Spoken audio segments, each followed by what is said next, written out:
하나님의 말씀 함께 보겠습니다. 사무엘하 9장 3절에서 10절입니다. 구약성경 사무엘하 9장 3절에서 10절까지 봅니다. 왕이 이르되 사울의 집에 아직도 남은 사람이 없느냐? 내가 그 사람에게 하나님의 은총을 베풀고자 하노라 하니 시바가 왕께 아뢰되 요나단의 아들 하나가 있는데 다리 저는 잔이이다 하리나. 왕이 그에게 말하되 그가 어디 있느냐 하니 시바가 왕께 아뢰되 로드발 암미엘의 아들 마길의 집에 있나이다 하니라. 다윗 왕이 사람을 보내어 로드발 암미엘의 아들 마길의 집에서 그를 데려오니 사울의 손자 요나단의 아들 무비보셋이 다윗에게 나와 그 앞에 엎드려 절하매 다윗이 이르되 무비보셋이여 하니 그가 이르기를 보소서 당신이 종이니이다. 다윗이 그에게 이르되 무서워하지 말라. 내가 반드시 내 아버지 요나단으로 말미암아 내게 은총을 베풀리라. 내가 내 할아버지 사울의 모든 발을 다 내게 도로 주겠고 또 너는 항상 내 상에서 떡을 먹을지니라 하니 그가 절하여 이르되 이 종이 무엇이기에 왕께서 죽은 개 같은 나를 돌아보시나이까 하니라. 왕이 사울이 시종 시바를 불러 그에게 이르되 사울과 그의 온 집에 속한 것은 내가 다 내 주인의 아들에게 주었노니 너는 내 아들과 내 종들을 그를 위하여 땅을 갈고 거두어 내 주인이 아들에게 양식을 대주어 먹게 하라. 그러나 내 주인의 아들 무비보셋은 항상 내 상에서 떡을 먹으리라 하니라. 시바는 아들 15명이요 종이 20명이라. 아멘. 찬양대의 찬양으로 하나님께 영광을 돌리고 함께 화답하면서 은혜 나눕니다.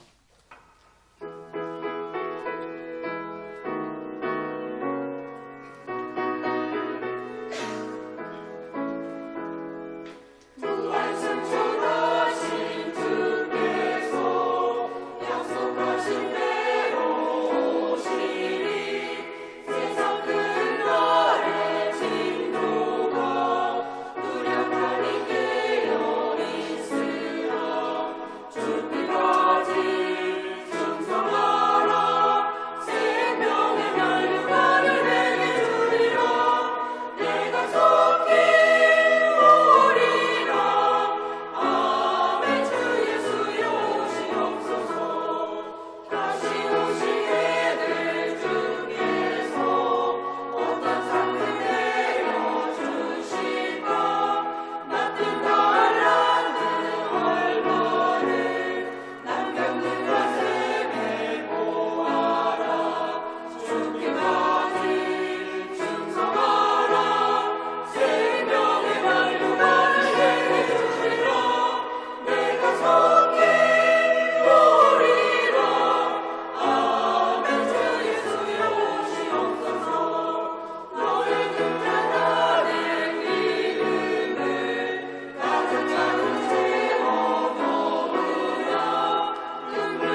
은혜 위에 은혜, 이런 제목으로 은혜 나눕니다. 같이 한번 따라서 하죠. 은혜 위에 은혜. 로마에 한 장군이 있었습니다. 이 장군은 하나님을 믿지 않는 불신자였습니다. 그런데 이 장군과 매우 친한 학자가 있었는데, 이 학자는 신앙이 매우 돈독한 사람이었습니다. 한 번은 장군이 학자의 집에 놀러 갔어요. 그리고 학자에게 짓궂은 질문을 했습니다. 하나님이 아담의 허락도 받지 않고 갈비뼈를 훔쳐갔으니 하나님이 도둑이 아니오. 하나님을 도둑으로 이렇게 몰아세웠어요. 근데 옆에서 손님을 대접하던 그 학자의 딸이 이 말을 듣고 이렇게 말을 했습니다. 장군님, 저에게 부탁 하나만 들어주세요. 무슨 부탁인데, 그 장군님의 부하 한 사람을 제게 좀 빌려주세요. 그 하루면 충분합니다. 그거 어려운 일이 아닌데 부하는 무슨 일에 쓰려고 그렇게 부탁을 하는 거지? 좀 어려운 문제가 생겨서요. 어젯밤에 저희 집에 도둑이 들었는데 이 도둑이 몇 푼 안 들어있는 작은 금고를 훔쳐갔어요. 그런데 이상한 것은 작은 금고를 훔쳐가고 커다란 금그릇을 하나 놓고 가지 않았겠어요? 아니, 그런 도둑이 다 있나? 그런 도둑이라고 하면 우리 집에도 들어왔으면 좋겠는걸? 그렇죠. 사실은 아담의 일과 아주 비슷한 이야기입니다. 하나님께서 아담의 갈비뼈 하나를 훔쳐가시고 아름다운 여자를 남겨두지 아니하셨어요. 그렇게 이야기했다는 것이 있습니다. 그렇습니다. 우리 하나님께서는 우리에게 소중한 것을 빼앗아갈 때가 있습니다. 그러나 그 소중한 것을 빼앗아가는 까닭에 더욱더 귀중한 것을 얻게 해 주십니다. 빼앗긴 것만을 생각을 하면 안타깝고 하나님께서 왜 이렇게 하실까? 왜 이런 역사를 하실까? 이렇게 생각을 하는데 받은 것을 생각하면 은혜를 깨닫게 될 것입니다. 그래서 하나님의 그 은혜는 은혜 위에 은혜예요. 충만한 은혜입니다. 은혜 플러스 은혜가 된다고 하는 사실이죠. 그래서 하나님께서 우리에게 주신 그 은혜가 있는데 그것이 바로 충만한 은혜라고 하는 사실이에요.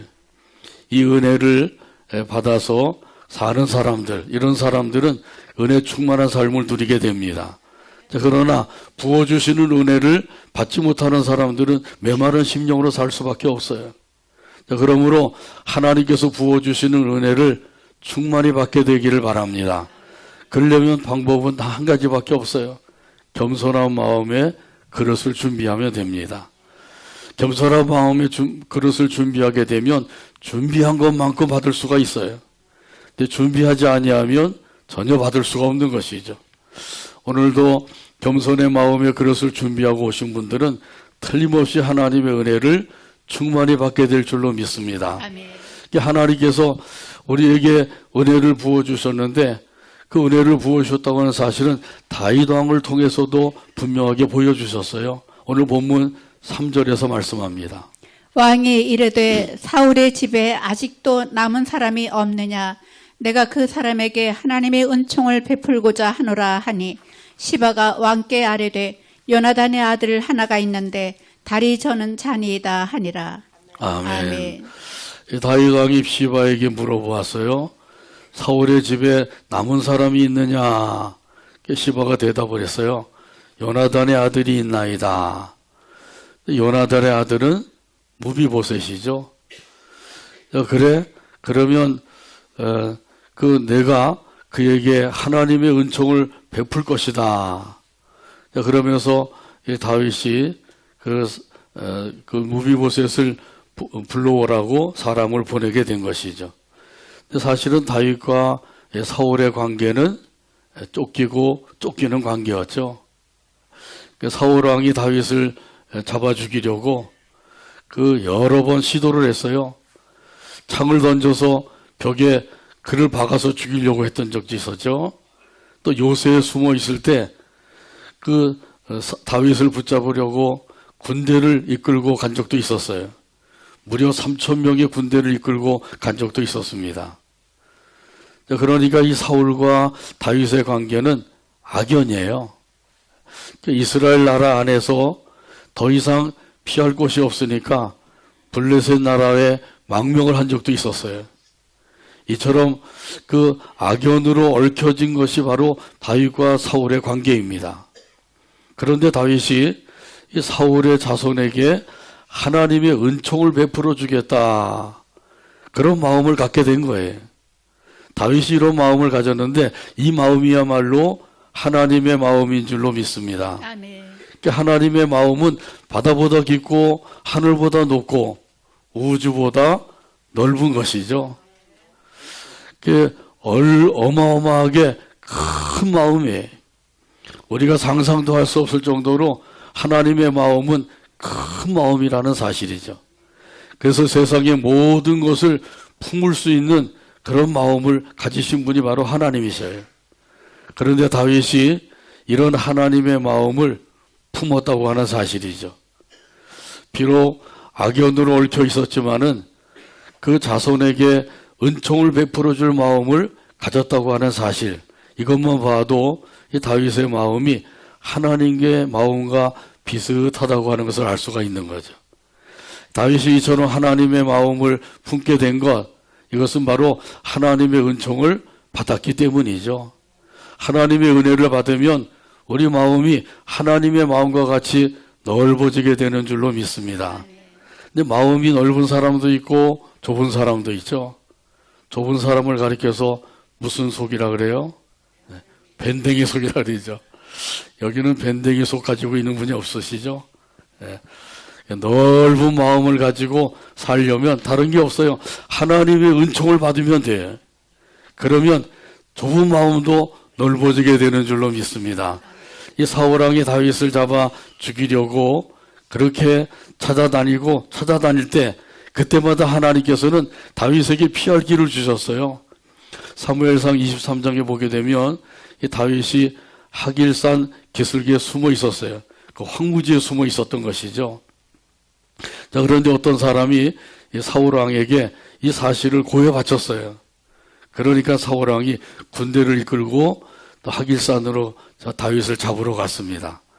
하길산에 있는 것이 틀림없으니까 하길산을 에워쌌어요.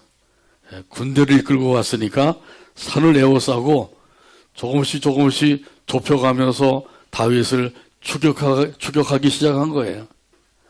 점점점 추격을 해서 다윗을 붙잡기 이제 얼마 남지 않은 그런 시점에 이르게 되었어요. 산등성이 하나 차이로 다윗을 추격하게 된 것이에요. 이 산등성에는 큰 바위가 있었거든요. 큰 바위 하나 사이로 다윗을 추격하게 된 것이에요. 지금 군대가 산을 에워싸고 다윗을 잡으려고 추격해가고 있으니까 다윗이 잡히는 것은 시간 문제인 거죠. 그때 다윗이 얼마나 속이 탔겠어요. 하나님 앞에 얼마나 속으로 기도했겠어요. 제발 살려주세요, 살려주세요. 도저히 피할 길이 없는 거죠. 그런데 하나님께서 그때 피할 길을 주셨어요. 전령이 달려와서 사울왕에게 큰일 났습니다. 지금 블레셋 군대가 쳐들어왔습니다. 나라가 위태하게 되었습니다. 그러니까 사울왕이 이 다윗을 쫓는 것도 중요하지만 더 중요한 것이 나라를 구하는 것이죠. 그러니까 군대를 철수시켰어요. 그래서 다윗을 쫓던 일을 다 포기하고 돌아가게 된 것이죠. 그때 다윗이 붙잡혀 죽을 뻔하다가 살아나게 된 거예요. 이런 사실을 이 다윗이 깨닫고 그리고 하나님의 그 은혜를 알게 된 거예요. 이것이 우연한 일이 아니라 하나님의 섭리 역사라고 하는 사실이죠. 하나님께서 나를 살려주셨구나, 이 사실을 깨닫고 그 큰 바위 이름을 셀라하마 느곳이라고 부르게 되었어요. 셀라하마 느곳. 이 사무엘상 23장 28절에 기록하고 있습니다. 이에 사울이 블레셋 사람을 치러 가려고 돌아갔으므로 그곳을 셀라하마 누곳이라 하니라. 아멘. 여기 셀라하마 누곳이라고 하는 말은 분리의 바위, 나누어진 그런 바위가 되었다고 하는 의미죠. 그러니까 나와 사울의 그 사이를 하나님께서 분리해 주셨다, 나누어 주셨다, 그런 의미로 이름을 붙인 거예요.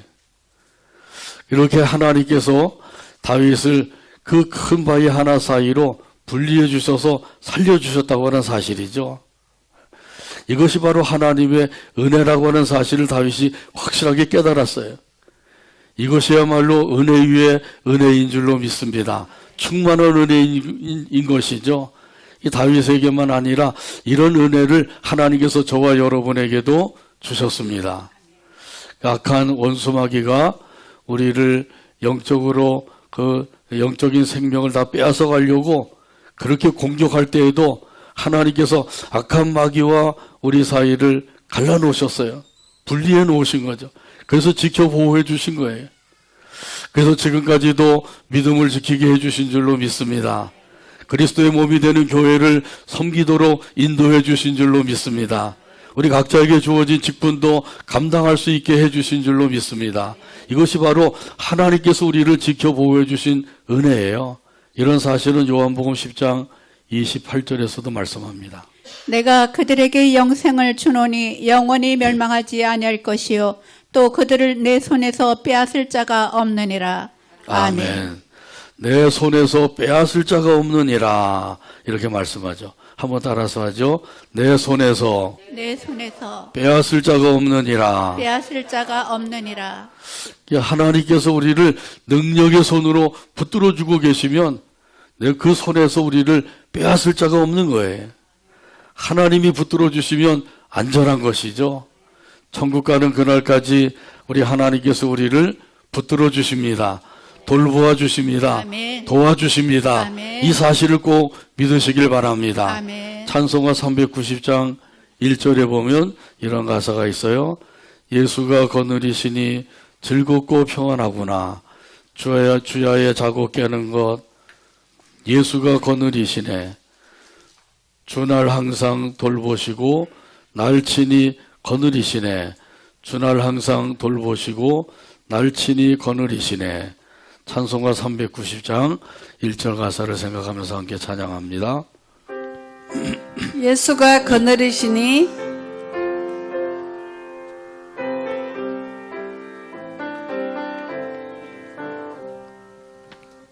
예수가 거느리시니 즐겁고 평안하구나. 즐겁고 평안하구나. 주야의 자고 깨는 것 주야의 자고 깨는 예수가 것 거느리시네. 주날 항상 돌보시고 주날 항상 날 친히 거느리시네. 날 친히 거느리시네. 주날 항상 돌보시고 주날 항상 돌보시고 날 친히 거느리시네. 날 친히 거느리시네. 아멘. 예수님께서 주야로 거느리시고 돌보아 주신다고 하는 사실을 꼭 믿으시길 바랍니다. 이 믿음을 가지고 사는 사람들은 마음에 평안함이 있고 하나님의 은혜가 충만하게 되는 것이죠. 그 요나단의 아들 이 무비보셋도 그 마길의 집에서 겨우겨우 연명하면서 숨어서 살고 있었어요. 이런 그 무비보셋에게 하나님의 은총이 임하게 된 것입니다. 다윗 왕이 시바에게 물어보았어요. 그가 어디에 있느냐? 예, 마길의 집에 숨어 있나이다. 자, 그러자 이 다윗 왕이 사람을 보내어서 당장 그 무비보셋을 데리고 오너라. 자, 그래서 이 무비보셋이 왕에게 나와서 엎드려 절을 하게 된 것이죠. 이 무비보셋이 왕의 부름을 받고 왔을 때 그때 어떤 마음을 가지고 왔을까요? 오늘 본문 5절에서 6절 말씀 가운데 있습니다. 다윗 왕이 사람을 보내어 로드발 암메르의 아들 마길의 집에서 그를 데려오니 사울의 손자 요나단의 아들 무비보셋이 다윗에게 나와 그 앞에 엎드려 절하매 다윗이 이르되 무비보셋이여 하니 그가 이르기를 보소서 당신의 종이니이다. 아멘. 아멘. 다윗 왕이 나를 부른다, 너를 부른다 이 이야기를 들었을 때 이 무비보셋의 마음이 얼마나 힘들고 어려웠을까.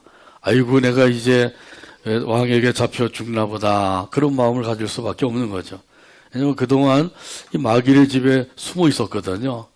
그런데 내가 숨어 있는 것을 누가 고해 바쳤나 보구나. 내가 비로소 이제 다윗 왕에게 발각이 되어서 죽게 되었구나. 이날이 내 제산 날인가 뭐 이렇게 이제 생각을 하게 된 것이죠. 왜냐하면 이 다윗과 사울의 관계가 그렇게 좋은 관계가 아니었다는 사실을 알고 있는 거죠. 그리고 정권이 바뀌게 되면 대부분의 그 왕들은 정적들을 제거하는 일을 하게 되는 거예요. 이것은 동서고금을 막론하고 그런 일들이 벌어지고 있는 거죠. 우리나라에서도 그렇죠. 정권이 바뀌면 그 정적들을 제거하는 일을 먼저 해요. 이것은 아주 비극적인 거죠. 그들을 좀 보호해주고 같이 살 수 있도록 해주면 좋은데 그런 일들을 잘 못하는 것을 보게 돼요. 동서고금을 막론하고 그런 일들이 항상 있게 마련이라는 거죠. 다윗 왕과 사울의 관계도 매우 나쁜 관계였죠. 이런 사실을 무비보셋도 잘 알고 있는 거예요. 그러니까 이 다윗 왕이 무비보셋을 불렀을 때 놀란 거죠. 내가 이제는 죽나 보다. 그런데 왕 앞에 불려왔는데 왕께서 무비보셋을 불러요. 무비보셋이요. 그때 대답을 하죠. 뭐라고 대답을 했어요? 보소서 당신의 종이니이다. 여기 종이라고 하는 말은 노예라고 하는 거예요. 당신의 노예입니다. 이 자기 자신을 최대한으로 낮추어서 말하고 있는 것이죠. 그러면 조금이라도 왕의 궁유를 입을까 그런 마음을 가졌던 것 같아요. 그러나 이 하나님의 은총이 이런 그 무비보셋에게도 임하게 되었다고 하는 사실이에요. 이 사실은 오늘 본문 7절에서 말씀합니다. 다윗이 그에게 이르되 무서워하지 말라.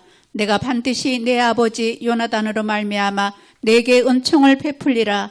내가 내 할아버지 사울의 모든 밭을 다 내게 도로 주겠고 또 너는 항상 내 상에서 떡을 먹을지니라 하니. 아멘. 이 다윗 왕이 가장 먼저 한 말은 뭐예요?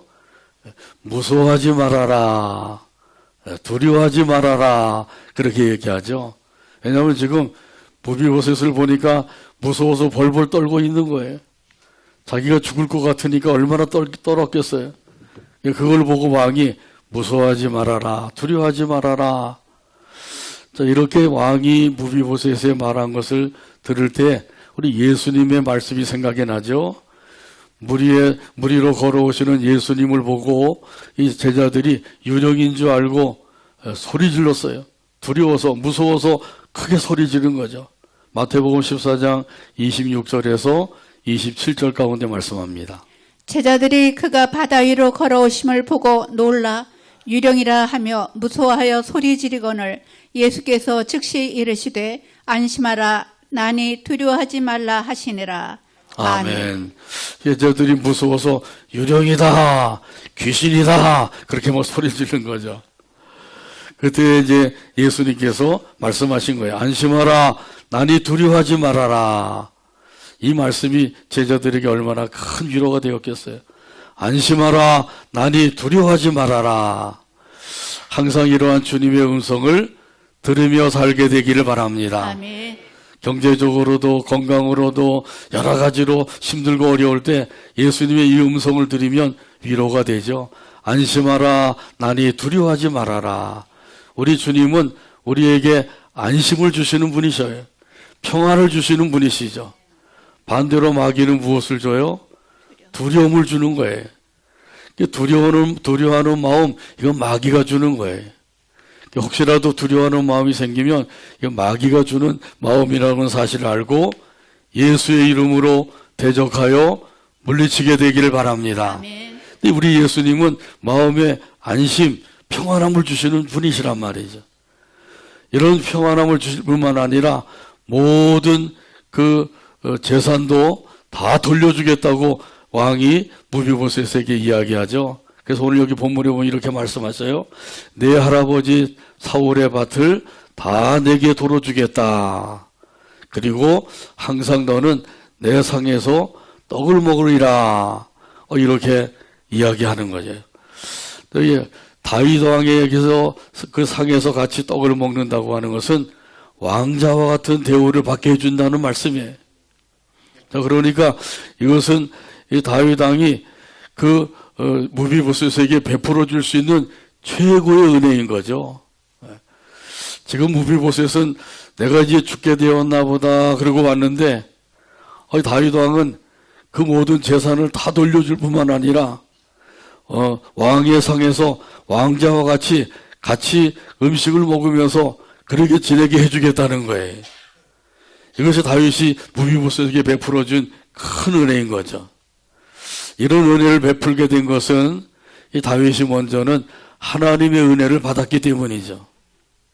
사울왕에게 잡혀 죽을 뻔했었는데 하나님께서 자기를 살려주신 그 은혜를 받으니까 마음이 넓어져서 그래서 그 사울왕의 그 자손들 중에서 남아있는 사람에게 은혜를 베풀 마음을 갖게 된 거예요.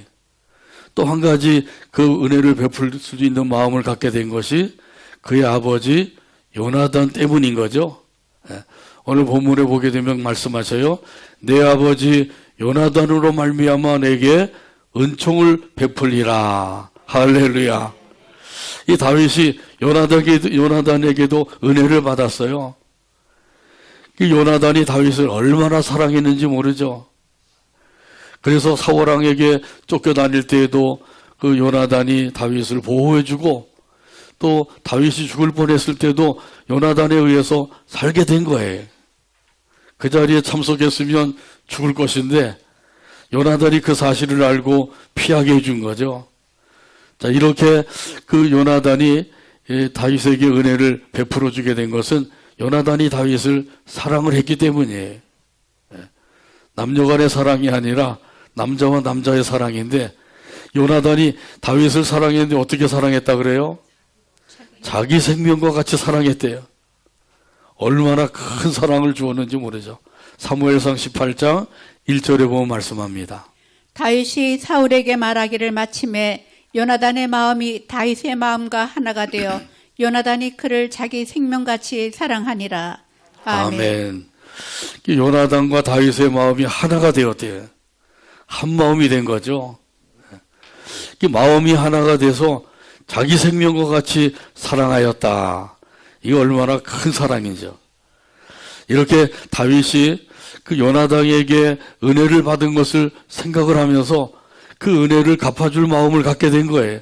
그래서 요나단 그 사울왕의 자손 중에서 남아있는 사람이 있느냐? 예, 무비보셋이 있습니다. 그러면 그를 불러오너라. 내가 그에게 하나님의 은총을 베풀어 주겠다. 이런 마음을 갖게 된 것이죠. 그래서 다윗이 하나님의 은총을 베풀게 된 것은 하나님의 은혜를 받았기 때문에 또 무비보셋의 아버지 요나단을 통해서 은혜를 받았기 때문에 그렇게 해서 이 은혜를 받은 사람들은 그 은혜를 갚을 마음을 갖게 되는 거죠. 종의 신분이 왕자의 신분으로 높여지게 된 거예요. 그러니까 이것은 놀라운 은혜인 것이죠. 놀라운 변화가 무비보셋에게 이루어졌고 이것은 무비보셋만 아니라 저와 여러분에게도 하나님께서 놀라운 변화의 신분을 이루어 주신 줄로 믿습니다. 아멘. 죄의 종이요 마귀의 종으로 살고 있었던 우리를 하나님의 거룩한 자녀의 신분으로 만들어 주신 줄로 믿습니다. 아멘. 이것이 놀라운 하나님의 은혜인 거예요. 골로새서 1장 13절에서 14절 가운데 말씀합니다. 그가 우리를 흑암의 권세에서 건져내사 그의 사랑의 아들의 나라로 옮기셨으니 그 아들 안에서 우리가 속량 곧 죄 사함을 얻었도다. 아멘. 여기 흑암의 권세는 마귀의 권세죠. 마귀의 권세 아래서 마귀에게 붙잡혀서 종로로 사던 사람들, 이런 사람들을 그 가운데서 건져내 주셨어요. 건져내실 뿐만 아니라 하나님의 나라로 옮겨주신 거예요. 그래서 하나님의 나라에 들어가서 살게 해주셨어요. 이것이 바로 놀라운 하나님의 은혜입니다. 이런 은혜를 하나님께서 저와 여러분에게 이미 베풀어 주신 줄로 믿습니다. 아멘. 이 은혜를 깨닫는 순간, 이 은혜를 깨닫는 사람들은 그때부터 하나님의 은혜 안에 온전히 거하여 살게 됩니다. 그 은혜 안에서 언행 심사가 바뀌어지게 돼요. 생각이 바뀌어집니다. 영의 생각을 가지고 살게 됩니다. 마음도 바뀌어집니다. 예수님의 마음을 가지고 살게 됩니다. 아멘. 말도 은혜로운 말, 행동도 순종하는 행동, 이런 게 행동으로 바뀌어지게 되는 것이죠. 이렇게 변화가 되었다고 하면 이런 사람들은 확실한 신분의 변화가 이루어진 것이에요. 아멘. 하나님의 거룩한 자녀가 되었다고 하는 증거가 되는 것이죠. 이런 신분의 변화가 된 사람들은 그 큰 은혜를 받아서 그 은혜 가운데서 감격하며 살게 되는 거죠. 찬송을 불러도 감사하는 마음으로, 예배를 드려도 감사하는 마음으로, 교회를 섬겨도 감사하는 마음으로, 직분을 감당해도 감사하는 마음으로 감당하게 된다고 하는 사실이에요. 아멘. 이 느비봇에도 그러했던 거죠. 자, 그래서 오늘 본문 8절에 보게 되면 이런 사실을 말씀하셔요. 그가 절하여 이르되 이 종이 무엇이기에 왕께서 죽은 개 같은 나를 돌아보시나이까 하니라. 아멘. 이 무비봇에 또 감격해서 그 다윗 왕에게 이야기한 것이죠. 큰 절을 올리면서 그러면서 뭐라고 얘기했다고요? 죽은 개 같은 나를 돌아보시나이까 이렇게 이야기한 거죠. 죽은 개 같은 자기라고 이야기하고 있어요. 이스라엘 나라에서는 개는 부정한 짐승이죠. 자, 그런데 개도 죽은 개라고 이야기하고 있어요. 그러니 아주 자기 자신을 하잘것없는 존재로 이야기하고 있는 거죠. 미물만도 못한 그런 존재로 여기고 있는 거예요. 큰 은혜를 받고 나면 자기 자신은 아주 작게 보여지게 되는 거죠. 그래서 무비보셋처럼 죽은 개 같은 나를 돌아보시나이까 이렇게 고백을 하게 되죠. 자기 자신은 아주 보잘것없는 존재이고 하나님의 은혜는 큰 은혜로 깨닫게 되는 거예요. 그런데 반대로 하나님의 은혜는 작은 은혜고 나는 하나님 앞에서 그래도 좀 당당한 모습이고 뭐 이렇게 된다고 하면 아직까지도 하나님의 은혜를 깊이 깨닫지 못하고 있는 거죠. 조금은 깨달았을지 모르지만은 깊이는 깨닫지 못하고 있는 거예요. 재투성이 인생이요 죽어 마땅할 죄인이란 말이죠. 이런 죄인을 하나님께서 살려주셨어요. 하나님의 자녀가 되게 하셨어요. 천국 백성이 되게 하셨습니다. 아멘. 영생복을 주셨습니다. 아멘. 이 은혜를 깨달으면 그 은혜 안에서 하나님 앞에 감격하여 섬기며 살게 되는 것이죠. 우리 하나님께서 저와 여러분에게 주신 은혜가 얼마나 큰 은혜인지 몰라요. 그 은혜를 받은 사람들 감격하여서 하나님 앞에 고백을 하게 됩니다. 이제부터는 주님을 위해 살겠습니다. 몸과 마음도 바쳐서 충성하겠습니다. 하나님의 영광을 위해서 살겠습니다. 아멘. 먹든지 마시든지 무엇을 하든지 다 하나님의 영광을 위하여 하라고 하신 말씀대로 살겠습니다. 너희는 먼저 그의 나라와 그의 의를 구하라. 그리하면 이 모든 것을 너희에게 더하시리라. 이 말씀대로 살겠습니다. 이렇게 고백하게 되는 거죠. 여기서 중요한 것은 하나님의 그 큰 은혜를 깨닫는 거예요. 그리고 여러 사람들을 통해서 받은 은혜를 깨달아야 되죠. 이 두 가지 은혜를 깨달으면 무비보셋처럼 하나님 앞에 고백하는 것처럼 다윗 왕 앞에서 고백을 한 거죠. 죽은 개 같은 나를 돌아보시나이까. 그 은혜가 너무너무 크니까 그렇게 고백을 한 거예요. 그러니까 우리 삶의 그 우선순위를 하나님의 나라에 두고 하나님의 뜻을 이루는데 두고 살게 되기를 바랍니다. 나 중심이 아니라 하나님 중심으로, 교회 중심으로, 믿음 중심으로 살아가는 저와 여러분의 삶이 되기를 주님의 이름으로 축복합니다. 아멘. 우리 예수님의 약속을 믿는 그 믿음을 가지고 살게 되면 이런 사람들은 그 은혜 안에서 감격하여 섬기며 살게 되는 거죠. 이런 그 은혜를 생각하면서 오늘 본문 10절 말씀 다 찾아서 같이 한 목소리 읽고 오늘 말씀을 맺습니다. 너와 내 아들들과 내 종들은 그를 위하여 땅을 갈고 거두어 내 내 주인의 아들 아들에게 무비보셋에게 양식을 내주어 먹게 하라. 그러나 내 주인의 아들 무비보셋은 항상 내 상에서 떡을 먹으리라 하시니라. 시바는 시바는 아들이 15명이요 종이 20명이라. 아멘. 기도합니다. 하나님 아버지 감사합니다.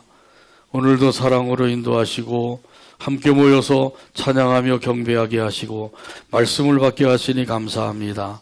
우리 하나님께서 주신 은혜를 깨닫고 여러 사람들을 통해서 주신 그 은혜를 깨달아서 그 은혜 안에서 감사 감격하여 살아가는 우리 모두가 되게 하여 주시옵소서. 예수님의 이름으로 기도하옵나이다. 아멘.